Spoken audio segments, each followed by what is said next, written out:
Good morning. Guten Morning. And I was thinking this morning, I wish there was a side-by-side, like a split screen camera feed of both of us getting out of bed at 7:27 and or whatever Yeah. other's routine. Like this morning I got up. I was actually up at like 6 today, just because I couldn't sleep. And but like I got out of bed at one point and brushed my teeth and like got dressed. And then I walked to the side of the bed and I just saluted Allison and then walked in there. Yeah, I'm not going to do the podcast, just reporting for duty. the silliness is at a peak for sure. Yeah. What was your morning routine like? This morning I woke up right before 7, and I like doing these in the morning because if I don't have an obligation in the morning, I won't get out of bed, and it's something that I am well aware is a character flaw, right? Being an adult, get out of bed, right? But I got up and I get up when I have something to do, whether it's this or like playing golf early on the weekends. I get up and I'm out. Like I get up, I'm out of the room. Yeah, go downstairs, put the kettle on. Like I'm drinking. I gotta have a routine before I have to do whatever I have to do, and so I'm good about doing it. But it takes some time. It takes something that I need there. It needs someone else to me to be at. I would object that it's not a character flaw if you're able to get out of bed and be on time for everything you have to do. Maybe it's just effective time management that feels like a character flaw because everyone around you has told you that getting up early is some sort of magic serum. Yeah, all those. It really is though. Like that's the messed up thing about getting up early. Like it really is a magic serum. I don't know why, but like there is something. I don't know. And if I get up and I got like in things are a mess, like I'm motivated to just spend 10 minutes. Yeah. As soon as I get out of bed and like clean something up. Whereas if I'm trying to do that after dinner or something, like I have no motivation to do anything. And I have to if I'm gonna shower in the evening, like I've got to do it all before dinner. Because once I'm finished with dinner, like I want to be done. That's it. So you're a shower at night guy? Only because I'm a workout after work guy now. So because of the same thing that we're talking about, I hate working out in the morning. I don't feel like I get my best workout, and I don't know, I'm competitive with myself with my workouts, and I want to be able to feel like I can enjoy the workout. I mean, every time I've worked out in the morning, it just feels like I'm dragging myself through the motions and I'm just doing it. And which is probably not true. I probably am fresher and have more energy, but I don't know. I don't like it. I think at some point in my life I'll be forced into it, but not yet. I disagree. I think that I think you're right in thinking that in the morning, getting up and not immediately starting to work out, but fairly before you do anything else, you're working out, you put in a way worse workout than if you had a day's worth of food in you and you're up and you're awake. I think you get more out of it later in the day, but it's just a matter of like when you're going to do it. If you're going to do it, right? If you're going to come home from work and be like, I'm not going to work out. And look, I'm the worst at this. Well, it's getting up and doing first thing. If you're going into the office 2 or 3 days a week, if I don't work out in the afternoon, I don't move around all day. Right. Right. Because I'm here. And so, but I guess people could argue that if I did it in the morning, then I don't have to worry about it. Right. But I don't know. And I'm not worried about it. I'm looking forward to it. So I don't know. These are things that keep us up. But those Pelotons? I got those Pelotons. I will say that like getting up early, I think the advantage is exactly what I'm feeling right now. So I'm looking around. There's no cars in the Whole Foods parking lot. I don't see anyone walking around, and there's something in my brain that says I've got the jump on these people. Right? That's Yeah, a very that's a up, very Kobe Bryant. That's a very Mamba mentality. Mamba mentality. For the 40-year-old man. Yeah. Just wake up early and do something. Sleep up, assholes. Rest up while I'm counting the chickens. The man who counts the chickens will rule the flock. Collect the most eggs. I like going grocery shopping. You ever done that? You live right next door to the Whole Foods. Do you ever go grocery shopping in the morning? It's nice. It doesn't open. I think it's open like 9 to 9 or 8 to 8 or something like that, or 8 maybe to 9. 8. Yeah. So you can't really get you can't be the early bird counting the chickens and collecting the most eggs there because it doesn't open that early. But I have gone grocery shopping at a 24-hour grocery store at like midnight or 1 a.m. and that's like driving in the HOV lane. It's just a luxury that feels illegal. Again, another Mamba mentality. That's when Kobe Bryant goes grocery shopping. He's too busy working the other 23 hours of the day. I mean, I've heard some Kobe Bryant stories where I've thought like, okay, at this point, he was just trying to do this because he knew someone would tell a story. Like the Dream Team one, Dwayne Wade and LeBron, they were in, I don't know, Tokyo, and they get it. They finish practice at, I don't know, 8 o'clock at night, and then the guys all go out, and they're coming back from the club at 2 a.m. And Kobe's like in his workout gear in the lobby, soaked in sweat because he had just finished a workout. And they're like, Kobe, where are you going? And he was like, oh, I already woke up and did my first workout. I'm heading to the gym to do my second workout. And I'm like, shut the fuck up. So what, he slept from 9 to 1 and now that's it? That's all I need. That's all I need. That's all I need, baby.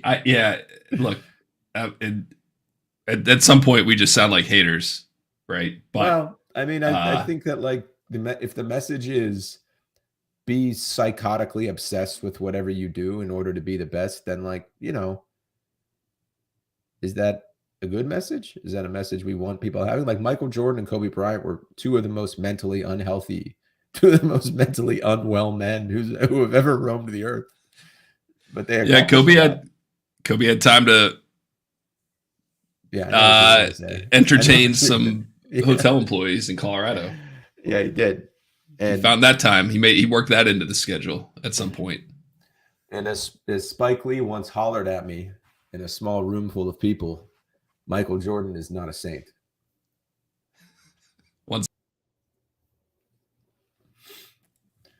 Sorry. No worries. He's not a saint, huh? That's what Spike told me. I've told you this story, right? Spike came to my class in college. Yeah, and he yelled. I thought it, but I didn't. Boys. That's what I knew. I didn't realize that you also got into Michael Jordan. What, did you two have a one-on-one conversation or what? So it was to start off, it was like a 1-on-6 conversation. Like there were only 7 people in the room. I think about that many, 7 or 8 people. It was a small seminar, which meant we met one day a week for 4 hours. So it was a 4-hour session with Spike Lee, me, and 5 or 6 other students. I was bold enough to give the first question, and looking back, especially in today's climate, I would never have even thought of asking this question. But I was a big Beastie Boys fan. We were big Beastie Boys fans, and I wanted to ask, and I was trying to be like open-minded. I wanted to ask, like, if from his point of view, as someone who loves hip hop, does he see the Beastie Boys having a role in the beginning of hip hop? And I guess the wording didn't come off quite as crisp as I just did it now, and it kind of sounded like I said that they invented rap. And he was so mild-mannered up until that point, like almost inaudibly speaking. Thank you very much for having me. Yes, thank you very much. And then the second I said that, he really came to life. that woke him up. Yeah, he was pissed. Do you remember what his answer was? Yeah, he just kept saying, "Excuse me, sir. Excuse me, sir. I am not going to sit here and listen to you tell me that the Beastie Boys invented rap." And then he slid his two-way down the table at me and said, "Call Mike D." or his number's in there. Ask him if he thinks the Beastie Boys invented rap. I was like, do I really? Is it under? Is it under Mike or Mike D or what? Yeah. Flip that thing up. Is it under D for Mike D? But the conversation eventually did move to the NBA, Kobe Bryant. It was interesting because it sounded like he kind of had sound bites at that time, Spike, that he was, I'm sure he did a lot of public speaking and stuff like that. So before this seminar, we had heard he had spoke to the whole college. Of my college was only like 2,500 people, wasn't a very big school, but he addressed the whole school the day before, and he said a lot of the same things. Like he had this little bit or tight five around 50 Cent at the time, who was like, exploding in popularity. This was like when In Da Club came out, and he would say, people would ask a question. You go, what's the name of 50 Cent's new album? Get Rich or Die Trying. What does that say about our society? Like that was his thing. He was holding up the lens, and he's not wrong. It's Get Rich or Die Trying is a very telling, album title that people would relate to. So we started talking about that in the class again, and I don't know why I was in the mood to just mix it up this day, but I kind of wanted to get him to talk a little bit more honestly. And he said, he was talking about, and this was also right around the time that Kobe, what you were talking about, when he was entertaining some people in hotel rooms. And I said something like, if Kobe Bryant would have gone to college and had someone like Dean Smith, like Michael Jordan had Dean Smith, who not only taught them how to play basketball, but would like take them to a restaurant and tell them to stand up when a woman came to the table, or learn how to navigate society. Every one of us needs someone to do that. And that's what I said. And he was like, oh, let me tell you, he's like, your beloved Michael Jordan is no saint, right? I could tell you some stories about Michael Jordan that would make your head spin. And I was like, yeah, please do. Lay it on me. But he didn't. And his thing about Kobe, that was actually the comment that kind of got him back into my good graces. I think he saw that, I wasn't a complete buffoon, and we had a good back and forth on that. But he was, like, I thought it was kind of weird that he was that eager, because this was at a time where there was still really no bad publicity about Michael Jordan. He had retired. He actually didn't retire. He was still playing. He was playing for the Wizards. Yeah, but it wasn't this. People that was after all the gambling. That was all the gambling stuff, right? Because then he had gotten. That's what his dad that was died. the thing. That's when Michael Jordan's dad was murdered. Remember that? Yeah. We were young when that happened, but like looking back, could you imagine that happening? That's a big deal. There was some sort of documentary about it, and I watched it on and off, and I remember thinking, I remember this happening, but I don't remember it being as big of a deal as maybe I should have. Yeah, right. That's how I remember it too. I was like, oh, that's sad. Michael Jordan's dad died, but he's older and people's dads die. But like, he was murdered and left in a ditch on the side of the road. Yeah, it was weird. It was pretty brutal. Yeah. And then there was discussions about whether or not that was because of gambling debts or the mob, or, I got to say, it now looking through the lens of our life experience as 40-year-old men, it does seem pretty suspicious. What did the documentary conclude?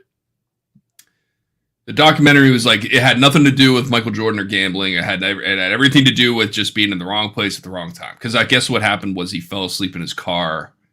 He was driving from somewhere, and they said, oh, he's really tired, so he pulled to the side of the road. Right. All right. Well, there's a reason for that we don't know. But he You're saying maybe substances. Yeah. He's like, he wanted to be a responsible adult. Yeah, just pull to the side of the road and sleep in his car. Like, so he had a couple beers, whatever. He either way, he pulled over. I'm good with that, right? Is that what you're saying? Like maybe he just had a couple too many, and so he did. I mean, who knows, right? I don't know. I've driven overnight plenty of times, and I've also not just pulled to the side of a dark country 2-lane road and fallen asleep in the car. Oh, right. So you're saying that he may not have made the decision to. He may have just hit a wall. I'm saying there was a different reason other than I'm tired. I'm going to catch a little cat nap at 3 a.m. in backwoods North Carolina, country Okay, so 2-lane road. he wasn't like at a rest stop or anything. No, He was just on the side of it, 2-lane road. yeah, middle of nowhere. And then some guys rolled up on him and decided they were going to kill him. Just happenstance, because that's that happens too. I've also been those guys where I'm like, you know what, I'm just going to drive around. I'm just minding my own business. Well, there's a car there. Oh, there's someone in it. Let's get him. Let's brutally murder him. Because what do we stand to gain from that situation? Well, we'll be wanted for murder. I guess that's it. That's pretty much it. That's pretty much it. So that doesn't seem like a real incentive-laden behavior. No. So this documentary was paid for by the 23 Foundation. The Jumpman. XXIII. Yeah. It was the Roman numerals. MCMLXXIII. FO, Friends of MJ. I don't know. Who knows what that could be? I mean, yeah. That's, and viewers I can like say you. One thing for sure, without knowing the facts, that is definitely not what happened. That is the only thing I can say is definitely not what happened. I agree. Poor guy. So anyway, to answer your question, Michael Jordan had the same issues, right? Because then it wasn't just that; it was like he's playing baseball because he's suspended. Yeah. And again, in this same documentary, they're like, that's not true. But I don't think that happened because it doesn't make any sense. If the NBA is willing to look the other way, they're not going to give up their most marketable player in 100 years. Right. Yeah. And give same reason Tiger Woods. It's the same reason Tiger Woods is still playing professional golf, right? Like the guy can just do whatever he wants. Right. And they're not going to not have Tiger Woods playing on CBS in February when nothing else is on TV at 1:00 in the afternoon. Anyway, so the I think the gambling story with Jordan was he during the I can't remember what year, maybe 91 finals or Eastern Conference Finals when they were playing against the Knicks. And like now we know these things. Like the media caught wind that he went to Atlantic City until like 3 a.m. and then he came back and still dropped 45 that night, so it didn't matter. But like now we know stories from golf pros, the local golf pros, saying that they played 3 rounds and drank 2 cases of beer, and then Jordan and the guys. You ever heard this story? Actually, it was 2 rounds. They played 2 rounds. They drank they split a case of Coors Light or Miller Lite or whatever. So Jordan drank 15 beers during the day of a game. And the guy jokingly said to Jordan, "I'm going to go bet all my money on the other team." And Jordan was like, "I'll bet you $1,000 I score at least 40." And then he ended up scoring like 55. So now we know those stories. And now we know that like him going to Atlantic City till 3 a.m. was like the tip of the iceberg. That was enough. That was an off night for MJ. Right. I bet there's stories. I've heard stories, similar stories. I can't remember who I heard it from. It was definitely someone telling me this in person about Chris Mullin. Really? Because he's from New York, right? I think he's either from New York or New Jersey, like Long Island, Staten Island. Let's look it up. He went to St. Joe's, right? St. John's. St. John's, that's what they meant. Wait, no, which one? St. John's is St. John's is in New York City. Okay, yeah, that's the one he went to. Then. He was born in Brooklyn. And who was I talking to? Where did I hear this? But it was a similar. It wasn't anything specific like that. But they were like, I was with Chris Mullin. This is when he was in college, I guess. He was out here and he was out of his mind. He was wasted at this bar. And then he would go and score like, he was an amazing college basketball player. Yeah. He would go and score 35, 40 points. Yeah, he was an amazing pro too. I mean, if he didn't look like he did, he's still considered one of the best of all time, and he looks like a farmhouse goon. He does. That's that haircut, the high fade. Yeah, very military looking. That he stuck to. Yeah. CYO basketball. What does CYO stand for? I think Christian Youth Organization or Church Youth. Okay. Yeah, something like that. Got it. We didn't have that in Pittsburgh, huh? No, I actually think is that still around? I don't think that's I think that's like a relic of the past. Catholic Youth Organization. Is that what it is? Yeah, It's that either makes that or sense. That makes sense. contemporary youth orchestra. See what's going on with them. Founded in 1995. Not a lot of roots in the contemporary youth orchestra. And by the Just getting way, started. in 95, those initials were already taken. Well, were If Chris they? Mullen was playing CYO in the Yeah, I guess that would have 70s, been around the. But I think CYO went away. Like I remember them mentioning CYO on episodes of Mad Men as a way to like anchor the viewer to the right time period. maybe. There's a CYO Sierra Leone. So there you go. Sierra Leone, like the African country. Yes. And also Nigeria and Ghana. And the Philippines. Okay. Would you do you have any interest in going to Africa, visiting, safari? Yeah. Or Safari, that'd be pretty definitely. cool. You know, as far as going to a non-safari destination in Africa, Like probably not. Sierra Leone, maybe. Yeah, I don't think I'm gonna. I have no desire to go to Sierra Leone. Yeah, me But neither. safari, yeah, I would definitely do that. I saw a Sleep out in the bush. excuse me. I saw a video recently of I don't remember what it was, but it was some natural event that people on a safari would love to see, like a rhinoceros giving birth or two giraffes saying "ooh" to each other. That's it. And I got a little glimpse of what going on a safari would be like because there were about 90 jeeps descending on this scene, all jockeying for position. And it looked like, okay, this might be one of those Instagram things where like it looks much better on Instagram than it does in real life. I think there's definitely different that you can go to South Africa Yeah. and do almost day trips in and out and see stuff. And I bet those ones are packed. It's like a Disneyland. Yeah. But you can also go to places like Zimbabwe where they have camps out. They've built camps out there and then you sleep out there. And then you kind of drive around and you do that for I have friends that have done that. Yeah. That would be the one. I wouldn't want to do what you just described. I wouldn't want to go Yeah. out there and just see a bunch of And it Jeeps. sounds like a terrible car trip.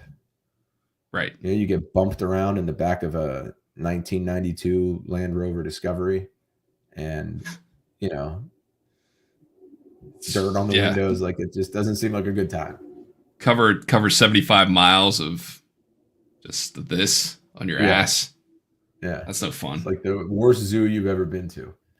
Speaking of zoos, I was having this conversation with Allison yesterday, and then I brought my family into it. Would you rather be dropped into a pig pen of man-eating pigs or a tiger enclosure? At the zoo. How many No, not pigs at are the we zoo. talking about? Just you know, Okay, fine. wherever we could make this sort In of a zoo hypothetical. setting where you can't get out is what you're saying? Yeah, you're either in the tiger enclosure, which is obviously bigger, or you're in a pig pen with man-eating pigs. How many pigs? 4. Pigs. You would choose the pigs? Yes. Man, I take the tiger every time Why? because those pigs will eat anything. And there's proof that man can befriend tiger. I think I'd be able to get to that tiger. I think I'd be able to connect with that tiger and be like, what are we doing here, man? You know, I'm not going to hurt you. I'm your guy. Let's be buddies. But those don't pigs, really wanna they- eat me. They don't understand reason. They eat Maybe plastic. they do though. They eat That's plastic. But I Yeah. feel like you could definitely kick a pig. You can't kick a tiger. You can't fight that tiger, right? That tiger decides that it'll listen to you. It'll listen to your shtick Yeah. for 30 seconds and decide whether it wants to eat you or not. It And will- then it after will that, hear you out. it'll hear you out. And then It'll make the decision on your life.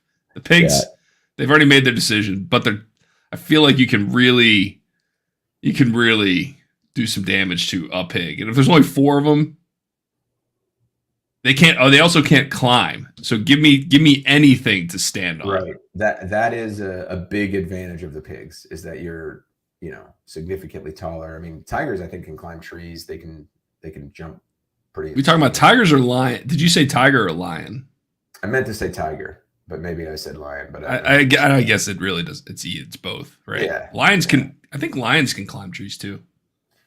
I wouldn't put it past them. They seem like pretty impressive predators.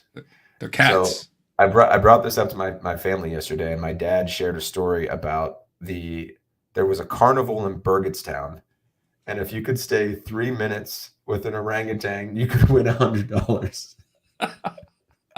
And one of his friends did it. Oh my God.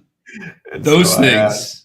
He asked how long did he last? And he said about a half a minute. He dove with the orangutan and it jumped in the air and kicked him in the head. So this is literally you like get to go in there and fight, like you fight an orangutan? Yeah, well, yeah, you got to last, I guess. I mean, I didn't dive deep into the rules. I thought either it's an orangutan that doesn't allow you to get too near his personal space and they make it a small enough enclosure, or it's a fight. It's a fight. But I kind of got the impression that they made it so that a fight would ensue. Evident, yeah. Yeah. Dude, orangutans are no joke, man. No, I wouldn't get anywhere near one of those animals. Like 3 minutes is a lifetime to spend in an enclosure with a wild animal. It happened after we were out of college, because I remember talking about it with work friends, but there's a lady had an orangutan as a pet, and they played the 911 call from her friend. Oh, whenever it turned on her. And the 911 caller is like, "Oh, is she okay? She breathes." She's like, "Oh, she's dead.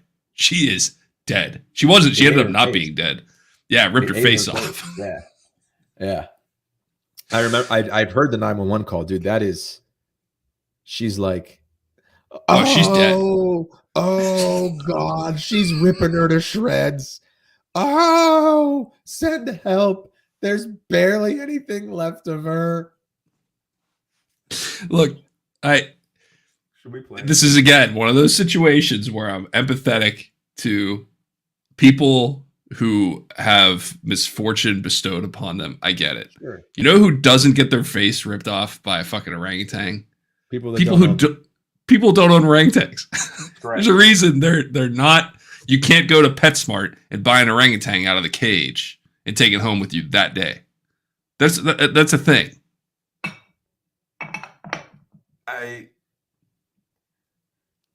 I wish I could say I had empathy for those folks, but I don't know. Oh, I do actually. I do because I think that, like, if that's the decision you're making, you're longing for contact in a way that I've clearly never experienced. And maybe that will lead you to, I don't know, domesticate an orangutan or a tiger or something like that.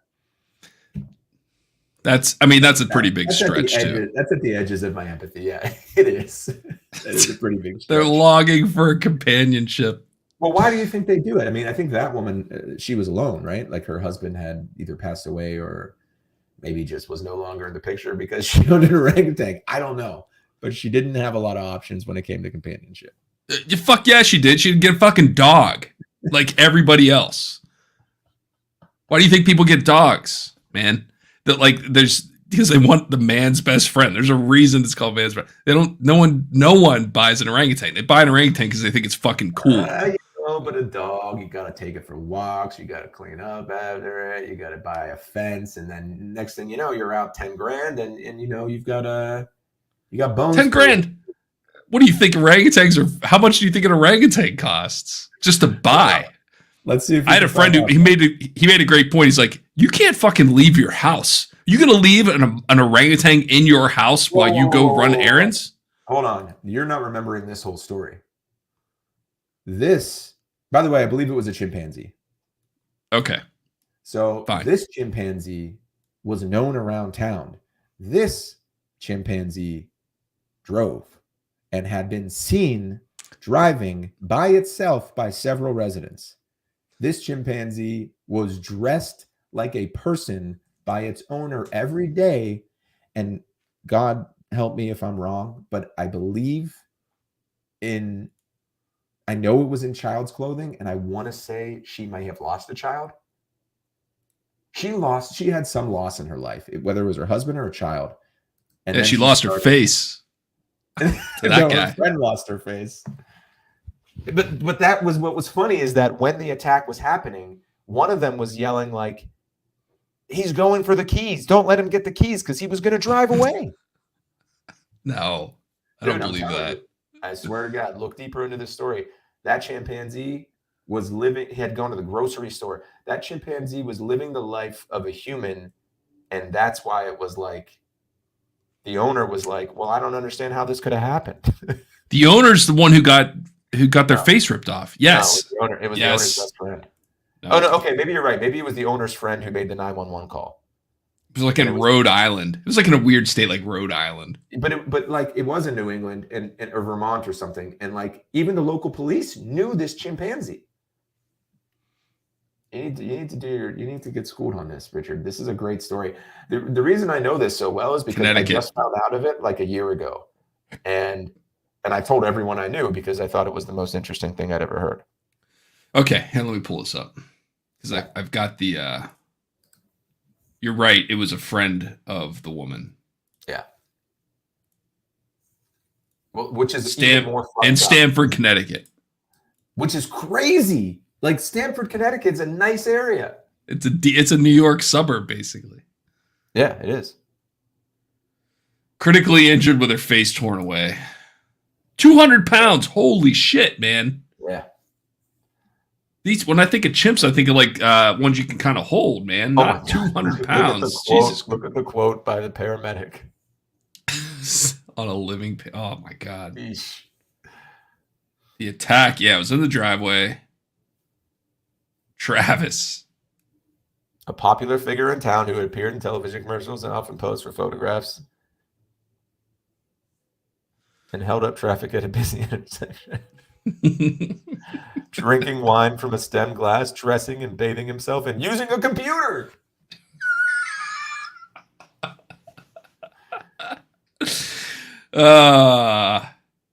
Almost as one of her own children.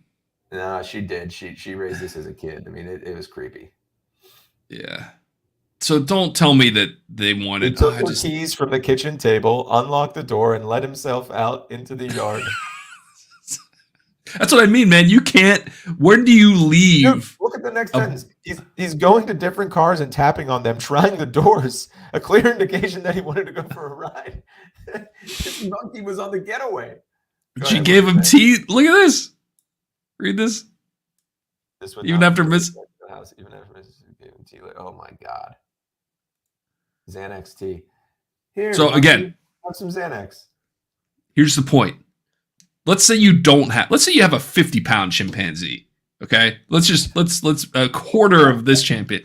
When do you leave the house to go run an errand? When do you go to the bathroom by yourself in your own house? She did it all the time. I mean, how long did she have the chimpanzee? Like 14 years. Yeah, it fucking let itself out of the house. You have to lock your doors inside your house, and it doesn't drive. It got into the car. But again, what do you? Keep reading. You can't do anything. You can't do anything. I agree with you. I don't think you should do anything, but I don't think. Wait, hold on. Read the reason that the chimpanzee. Scroll back up and read the reason the chimpanzee attacked. After the Xanax. When she stepped out of her car. Yeah. While it was not clear. She didn't like her haircut. He didn't like her haircut. He said, "That's it. I can't go for a ride. I don't like your hair. Time for me to take your face off." Killed him. Oh God, that's terrible. Well, I think they ended up killing it. Yeah. Jesus, the paramedics. Multiple broken bones. Holy shit, man. Oh, that's the woman. Yeah. Okay. Yeah, she was. I mean, Uh, dude, do you want to see something? Do you want to see an absolute monster of a person? Look up the woman now. I'm not looking. We're not pulling that up. Yeah. I think here's the maybe moral of your the free story. time. Here's the moral of the story. If your friend calls and says, my 200-pound chimpanzee is acting up, you can't get him back in the house. Can you come over and help me? You say, I'm busy. I can't. Or you at least say, have you changed your hair recently? You get that out of the way. Yeah, it's her fault she didn't bring that up. She should have cleared her hairstyle with Why the did she owner have to get a new before hairstyle? driving right over there to get Travis, the 200-pound chimpanzee pet, back into the What's house. really sad too is that it knows how to get out of. Had previously said many times that she felt uncomfortable around the chimpanzee, and I read that and I was like, well, yeah, I think most people feel pretty uncomfortable around chimpanzees that drive and dress as human beings. That's a pretty common thing to feel uncomfortable with. But in all honesty, like, she was being a good friend. She didn't feel comfortable around the chimpanzee, but she was still showing up for her friend. So I do feel that's a man. That's fucking bullshit. Frankly, fuck that, man. If you call me and be like, dude, this wild animal I have as a pet, I don't care what it is. I don't care if it's a wild animal bird. I'm not coming over there. What kind of bird are you thinking of? A bird of prey. Like an eagle or a falcon. Yeah, my falcon is not listening to me. Rich, Can my you help falcon, me? no matter what I say, will not come inside. Can you reason with him, please? He listens to you. You know falcons. You just have a way. You have a way with words that I think the falcon will resonate with. Yeah. I want the falcon to see and hear you. Yeah. But have you cut your hair recently? Then we cover all that. Can you wear the clothes that you're required to wear anytime you do come over to see the falcon? Then has his scent on it. Which is a Atlanta Falcons jersey. Of course. That's how you keep it straight in your wardrobe. Number 21, Deion Sanders, Atlanta Falcons jersey. Early Deion. Did you watch the games yesterday? I did. Man, we had a good weekend. We didn't do we did nothing. I love that. I cooked on the griddle a couple times. Ooh. And then yesterday I was like, I want to watch some football. And we played some video games. Nice. Man, we're playing this game called It Takes Two. It's sweet. It's you have to play it with two people, and you can play it on the same screen. Portal. Yeah, is Portal like that? I think so. I don't know. I think so. I have memories of playing Portal with people, but I don't remember if it was online or not. Like Guitar Hero. Let's go with that. Okay. It Takes Two. There is no single player mode. Like, you need both people to like solve puzzles, which is it's cool. It Takes Two. Yeah. See what they did there. And we're almost done with it. It is, but it's platforming and you get weapons and stuff like that. It's cool. Yeah. But it's like it's kind of kitschy. The idea is that you are this. It's kind of a weird story, like morbid story. These parents are going to get a divorce, and their daughter is like super sad, and her parents get turned into her daughter's dolls. And so now you're the dolls, and you're kind of like getting back to the daughter. Like you have to like traverse through the house, and so you're miniature like amongst this big house really kind of. Cool. I think that would be an interesting point of view. But also, could you imagine that being pitched by the like spooky girl in the corner of the game studio who doesn't really talk during a lot of meetings, and then she's like, "What if there's a game where your parents are gonna get divorced unless you inhabit the soul of your dolls?" They're like, we have to make her cry on us again because that's how they got turned into dolls in the first place. We have to make her cry. Really? Yeah. Is that really what happens? Wow. That's really what happens. It's we're getting close to the end, but is it kind of like a meta game? What's that I mean? just saw High on Life, which Fucking, by the way, you're not a Rick and Morty guy, are you? I've watched people play that game. I don't watch the We already show. talked about this. He's a sexual deviant, so the show's going away. But he also just made a video game called High on Life. That's like Yeah, he's very out. meta. Like you pause the game and you unpause it, and it's like, hey, what are you doing pausing the game during the middle of a battle? Like, why are you pausing it? Yeah. Breaking the fourth wall. Is it like that? Like real jokey and okay. it sounds No. cool. I'm gonna have to Yeah, check it it's out. fun.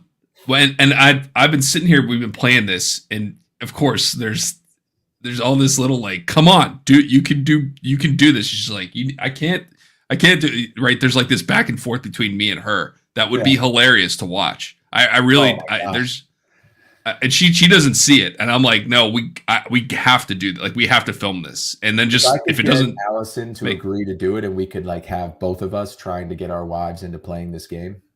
yeah, Trying to getting Allison to be on camera would be tough.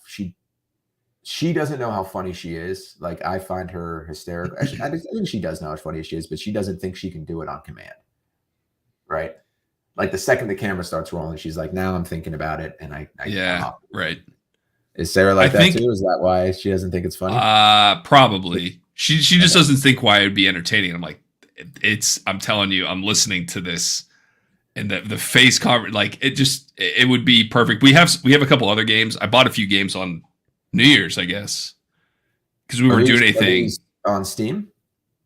Yeah. Okay. Games that we can't play because you have a Macintosh. Well, there's Steam for Mac.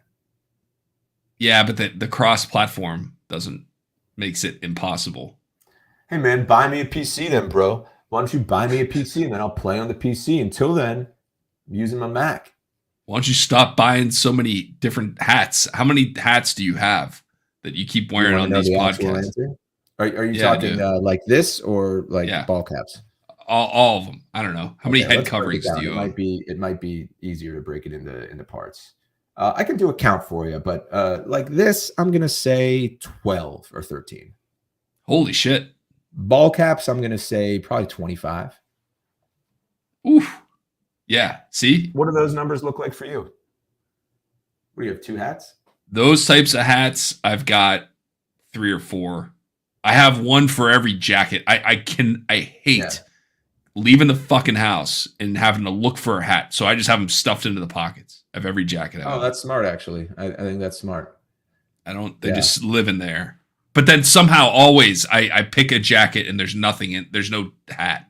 So now I'm like playing musical chairs with fucking hats that don't go with that color of jacket. This is a hat that I just liked the hat, so I bought it. This wasn't matched up to anything, but I have a gray wool cap to go with, a nice outfit or a suit or something like that. I have a navy wool cap that goes with a navy jacket. Yeah, you're right. It is by jacket. You're right. That's exactly how I've done it too. I've got this. It's like a pea coat. I'll tell you the exact one. I've got like a maroon pea coat. It looks good. It's a Theory jacket. It's kind of 3/4 length. Big fan of theirs. But I had for the longest time, I have like golf ones that have little palms on them. We talked about the palms. Yeah. They're okay for playing golf, but like they don't fit great. They're cool. They're just, I think you can pull those off. I think that's a good vibe for you. Maybe. Yeah. But I have like this yellow one that I really like. It's a yellow hat, but I can't wear with that maroon jacket. I look like fucking Ronald McDonald walking around like McDonald's close. And that happens a lot where I will put on coat. Yeah, that would be, you're right. And so that I can't wear that hat with that jacket, but I can wear it with all my other ones. Charcoal gray, like a dark charcoal gray with maroon. That would be my. That's the answer now. When we were in London, I bought a couple hats because I liked them. They felt good and they were gray and no palms. They look good. They're comfortable. Did you get them on Jermyn Street? I don't remember where. We got it from a store that's like it's the brand of the store, Meander, I think. Oh, that's cool. There's a lot of cool little shops like that in London. And such well-dressed people. I mean, not my style, but such well-dressed people, What's not your style about it? Just a little bit too oh, Derby at the Oxford, you know, like it's just a little too shined and fancy. I like a little bit more of a casual modern approach. You know, I'm not going to wear pleated pinstriped slacks with a camel blazer. You know what I mean? But You're not they wearing a will. derby at the Oxford. That's for I'm not sure. wearing a derby at the. No, what I mean by derby at the Oxford, just like that old British style, like that old British style. The tweedy impertinence of some of the stuffy British men. I don't love that. You know, I like a more modern, clean cut, tailored look. I understand. That's where I stand. Well, I didn't see a lot of that. I didn't see a lot of that. No. And even our hotel was like a little bit of a scene, and we'd come in at night, and there would be a lot of people in the lobby, just kind of relaxing, having tea by the fire. What's that? You already told me where you stayed? It was called the Edition. Oh, that's right. That's right. Yeah, those are great hotels, man. And that is a scene. That's like the spot, man. It was cool. Well chosen. Yeah. Those are really, really cool places. The yeah, it was. They are nice. I've never stayed at one until this one, and somehow it was one of the few. It was the only one in the neighborhood that we wanted to stay in that I could use points to book the entire trip. I was like, it's like the top tier. But Edition is Marriott, Hilton. Yeah, Marriott. Yeah. Okay. Yeah, I didn't even realize they were owned by that. Brett or Allison's, my brother-in-law, he stays at those all the time, or used to with his old job. And I've never stayed at one, but they're, you know what? When I was I've been a couple times to meet him or him and his family as they've been staying in New York.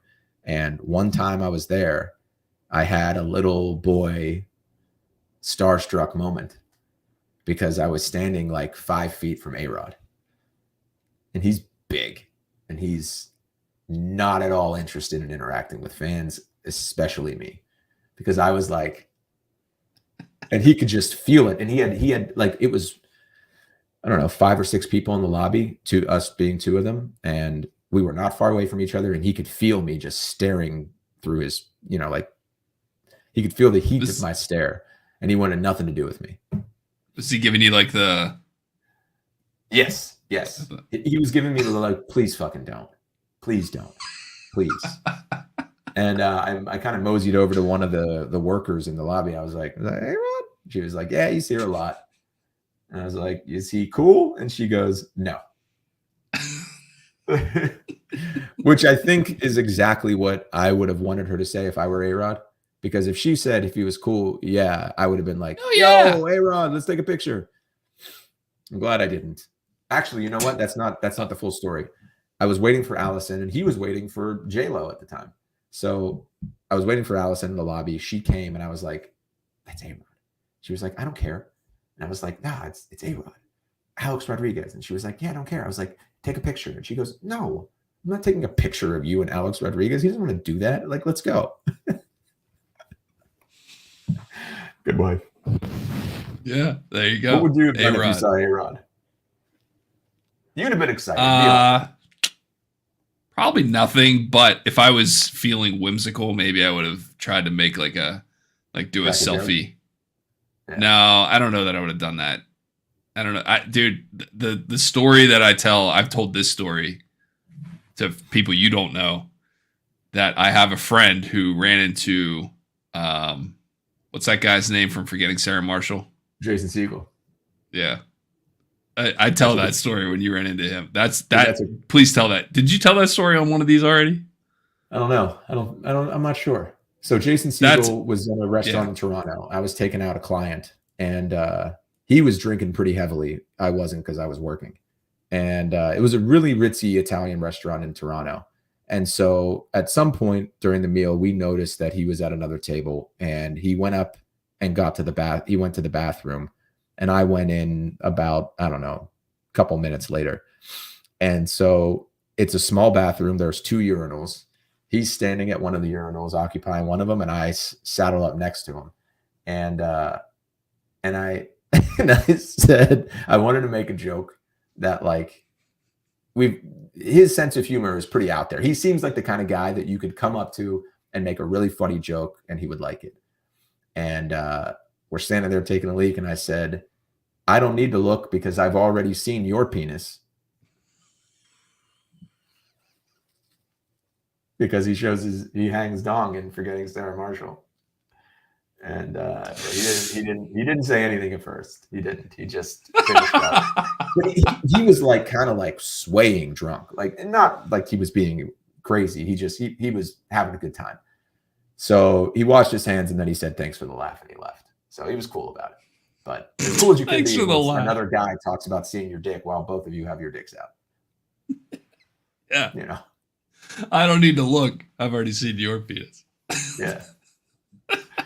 Yeah. I should have followed it up with like but if you want to see mine to make it even, here it is.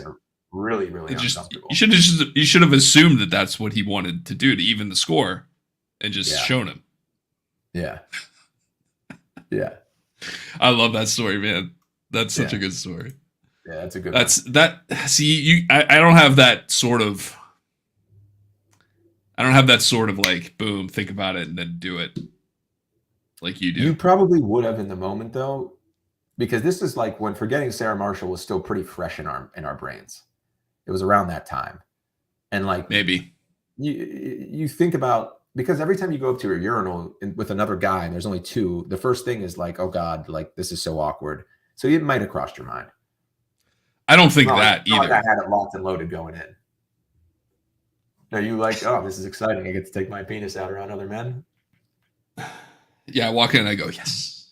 Nice. But anyway, we didn't do anything. We did watch the games. I watched the first one was kind of the only reason I was watching the first game, the second half of the first game, was to see if they were going to eventually have to just do the fake punt. I've always said that I think an offense should just run fake punts every play. When I was young, that's what I thought. I thought that was funny. I thought that was a funny joke to be like, oh, they should just line up for fake punt every play, because then defense is like, they're not going to fake punt it again. Well, it's actually not a bad idea. I wonder why it's not done more, right? And in fact, I wonder why they punt at all. Well, they've talked about is going to get rid of it. No, they're not going to get rid of it. But no, I think the league. I mean, the teams are going to evolve past it. You're going to see. Well, they've started. Less. They're going for it on fourth down more often now, right? Because there's the analytics. The analytics say go for it. Don't punt the ball away. Which is interesting because our first exposure to football as 9 or 10-year-olds, our common sense told us don't punt the ball. And all the old school, oh no, you got to punt it. It's a battle of interest, field position. Field position. Got to win the battle of field position. Punt it. But you don't. You don't have to punt it. It's the dumbest thing you can do on a football field. I mean, unless you're pinned back against your end zone or like, I would say inside the 30-yard line, right? Within field goal range for the other team. But if you're at like your own 40 and you're fucking punting, like what kind of, you're soft. Like you're soft. Get a fucking yard, dickheads. Yeah. It's like, this is an offense-driven league. Like this isn't the 70s when, you had Joe Green spiking human beings to the ground and not getting penalized and people ripping each other's heads off. You can't even tackle people a certain way anymore. Go for it. Yeah. You'll get the yards. If it's 4th and 2 and you're like, oh, I don't want to, or if it's 4th and 1, don't even put the fucking quarterback on the field. The Eagles do this, and they did it. Yes, they did it yesterday where they were on the 1.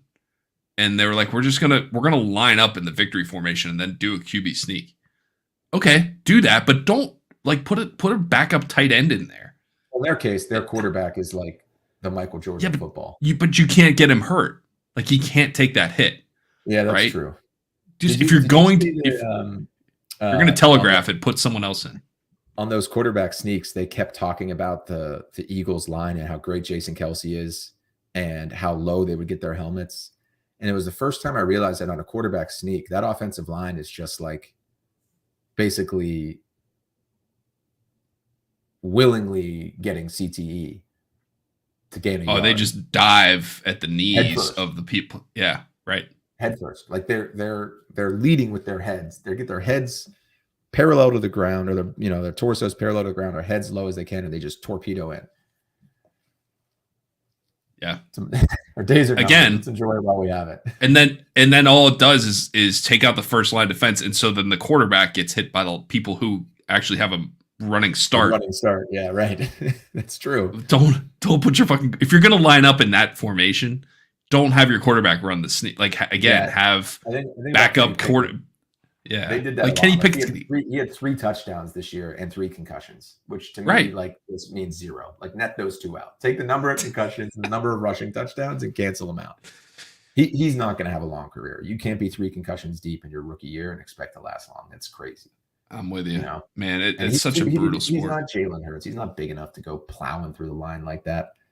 But anyway, yeah. Bill Simmons wrote it years ago, and I think he nailed it back when he was on Page 2, the sports guy. He said, every NFL coach needs to hire some kid that plays 10,000 hours of Madden and just stand right next to him and tell him when to call timeouts and when to go for it on 4th down, because they've got it down. They're making these decisions in a split second, and they don't mess up, right? These NFL coaches, it's like it's the first time they've been in these situations sometimes with time management. You talked about, dude, I feel like I have a sixth sense of when a timeout is going to be called. Oh, really? Like in the 2-minute drill, when you only have, let's say you have 2 timeouts left, and I'm like, I think they can get another playoff. Right. Like, I think they will. Like, the flow of the game, I think they can get up on the line and run another play without having to worry about a timeout. They could spike it here. Like, I feel like I have my accuracy on when a timeout is actually going to be called is uncanny. That's something I take pride in. I like this. I love those little things that we tell ourselves that we never get a chance to say out loud. Like, I bet I'm the first person you've said that to. Yeah, of course. Yeah, I've been living with this secret forever. It's like being Spider-Man. Like I have to. I finally can come clean. That's amazing. Thank you for sharing your gift with me. So, did this happen last night? No, I wasn't paying that much attention to it last night. I let my powers rest for the evening. Let them recharge. So, dude, that was a brutal penalty, though, right? Hold on. Oh yeah. Okay. So, to be fair, I wasn't paying attention at that moment when that happened, and I didn't understand that it was a big enough deal and that everyone was going to be talking about it. And I woke up this morning and I saw on Twitter, and I was like, "Fuck! Now I have to figure out what happened in this play."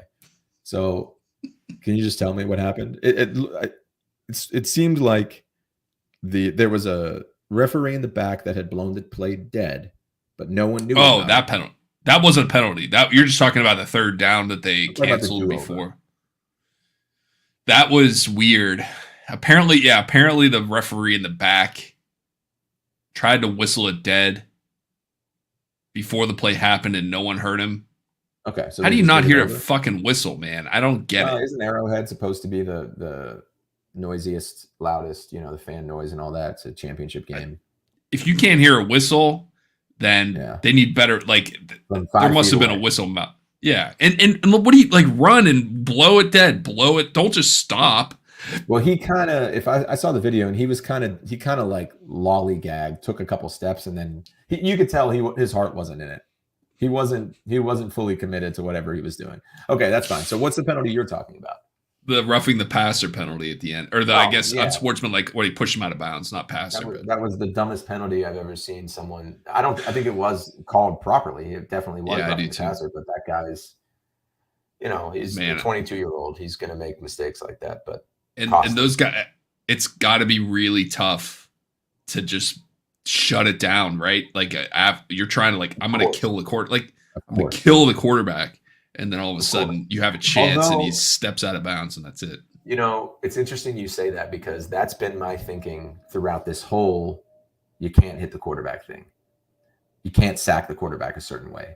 But now that I've seen enough players do it, get it under control really quickly, I realize how it looks pretty easy. It's a It's skill. making me think. It's making me think that when these players like this guy did it, like he did it because he couldn't control his emotions, not because he couldn't control his body. Right. And that's a Yeah. skill. You have to practice that. Like you have to Yeah, be good controlled at aggression. it. And, Right. man, I felt bad for him though. He's sobbing on the sidelines after the game. Was he really? Yeah.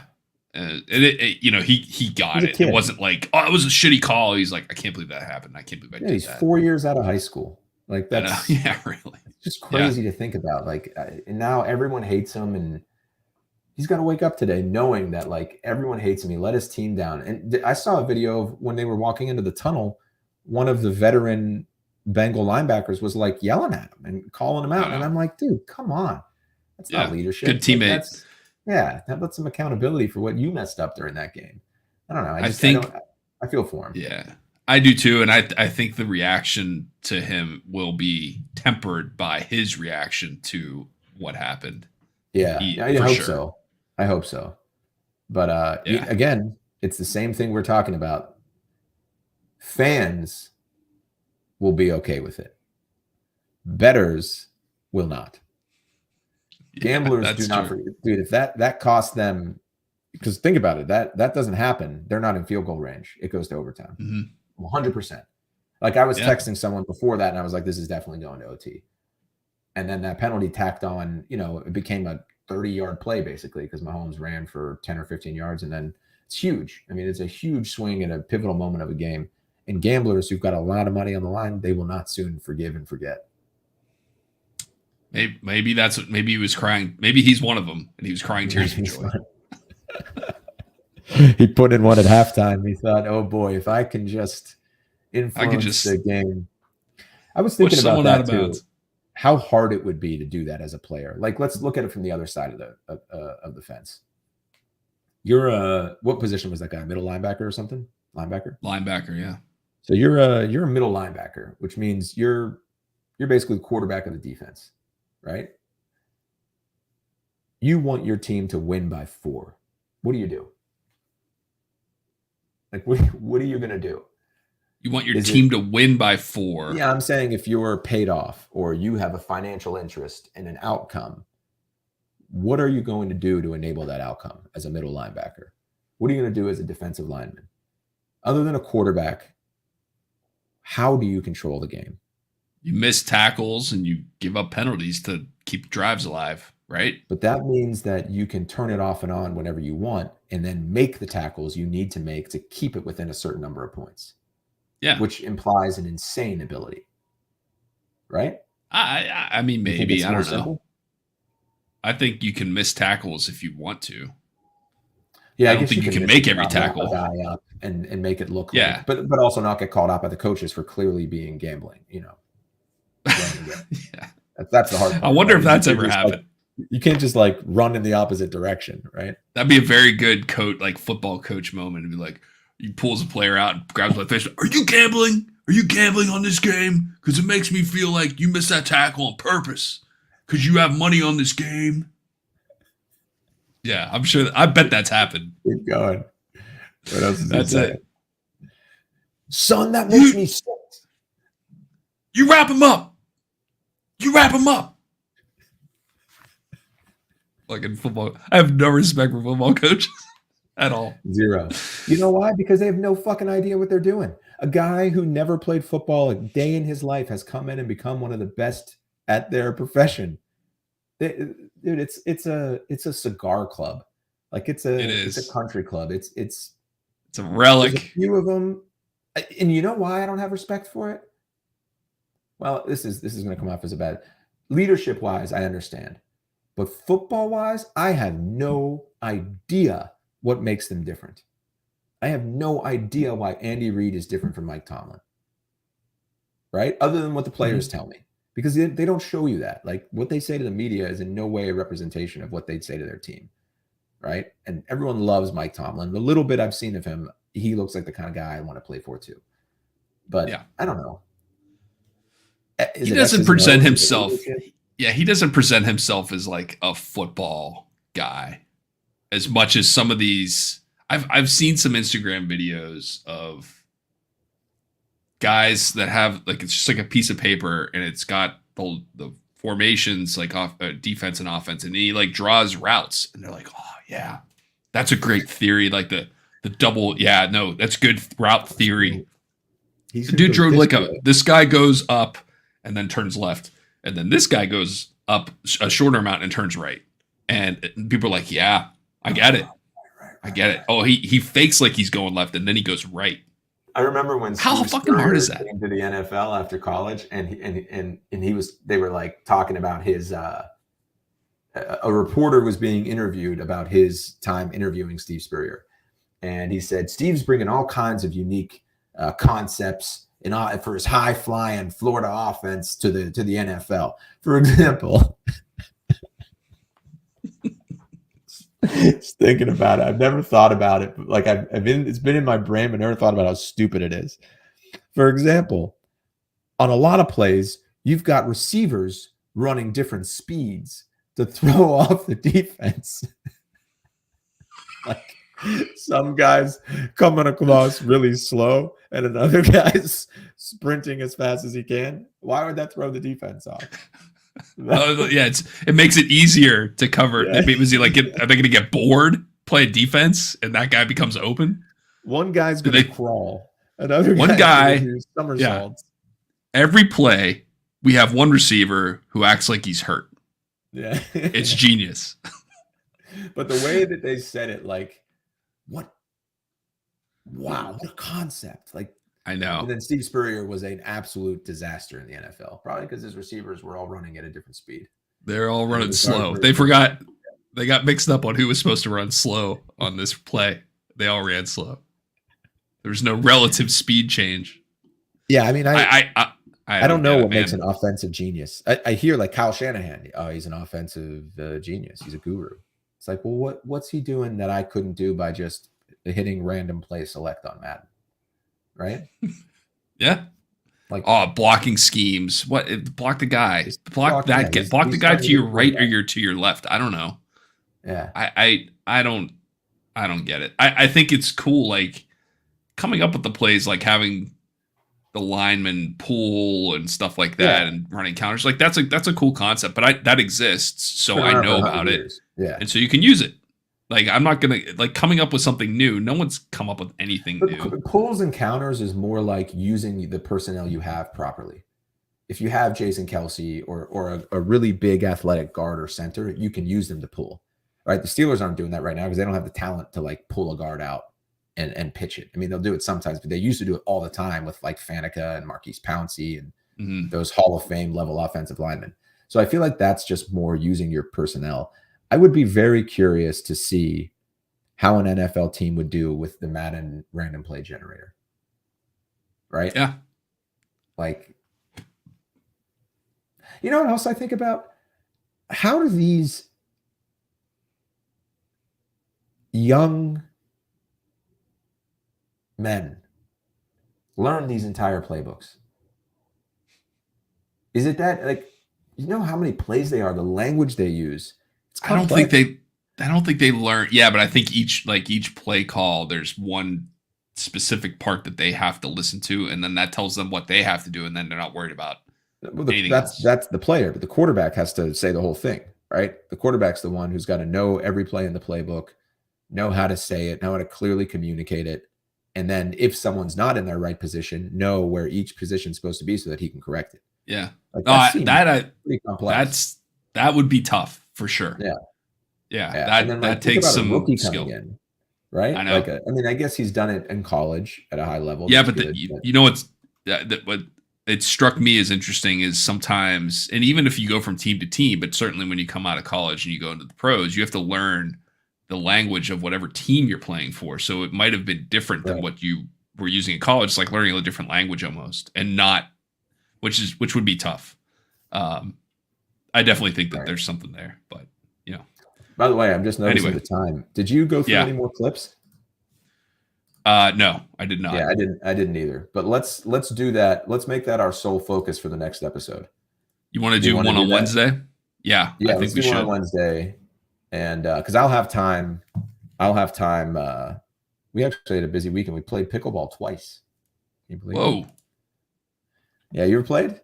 You would love this game. That's pickle. Have you played? I haven't played. I haven't played. I remember Which one seeing you it would like and thinking it was Did you cool, make- did you and make now the, everyone thinks it's cool, and Did you now I make the don't want to banner play it Dustin anymore. checks out. Oh Yeah, yeah, well that's that's par for the course. So you That's it. you liked it, you played it. Everyone else did too, and now you're like, I'm not fucking riding this wave. I'm out. Give me the next thing before everyone else Sure. ruins it. Shira said it's going viral, but like in real life. Like it's growing at viral meme speeds.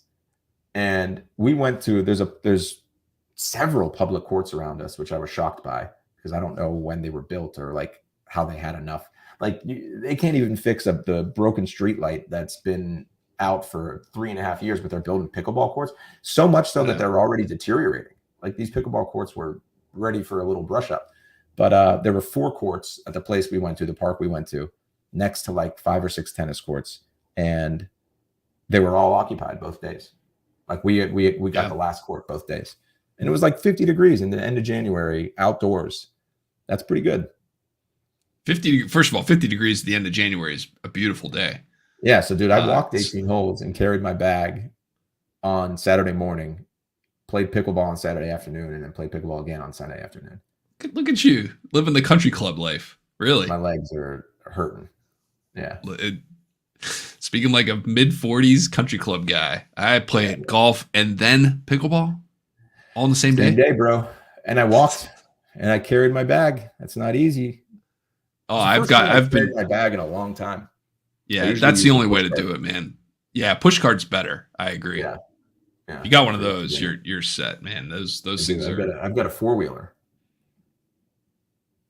off road. Probably need it where you're hitting it. Heyo. Yeah. Okay. All right. Time to wrap this up. Let's do it again on Wednesday, 7:30. All right. Peace. Later.